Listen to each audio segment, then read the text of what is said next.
தக்காளி ரசத்துக்கு தக்காளி வேக வச்சுருக்கேன். பாறை மீன் வறுவலுக்கு இஞ்சி பூண்டு பேஸ்ட் போட்டிருக்கேன். தேவையான அளவு மிளகாத்தூள், கழுகி ஃப்ரெஷ்ஷாக இருக்குது. கொஞ்சமாக மல்லித்தூள், எப்பவும் போல தான் மஞ்சத்தூள் கொஞ்சம்,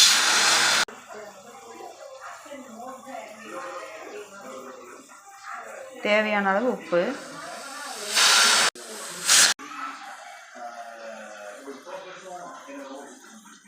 அரிசி மாவு கொஞ்சமாக போட்டுக்கிறேன்.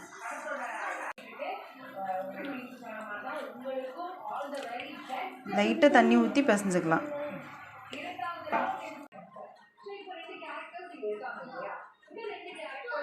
பாறை மீன் நல்லா ஊற வச்சாச்சு. இதுக்கு மேட்சாக நல்லா ரசம் வச்சிடலாம். குருமிளகு, ஜீரகம், வெந்தயம், வரமிளகா, கருவேப்பிலை எல்லாம் மிக்சியில் அரைச்சிக்கலாம். இந்த 5 ஐட்டமும் வெறும் கடாயில் வச்சு நல்லா வறுத்துக்கலாம்.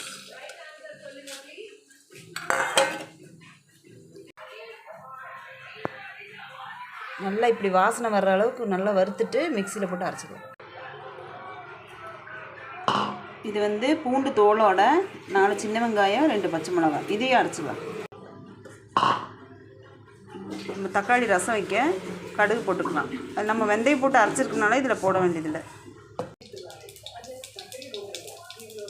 பெருங்காயம் போட்டுக்கலாம். இப்போ பூண்டு, வெங்காயம் அது போட்டுக்கலாம்.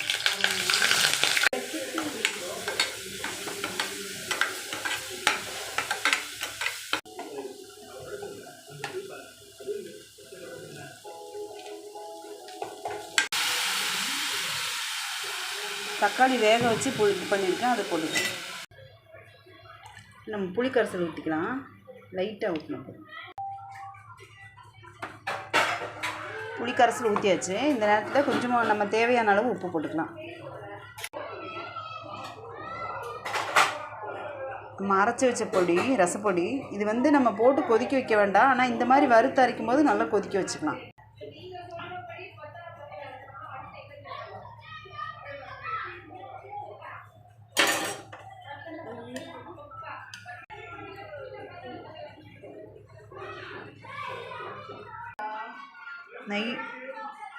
நைட்டு 9 ஆயிடுச்சு. சாப்பாடு,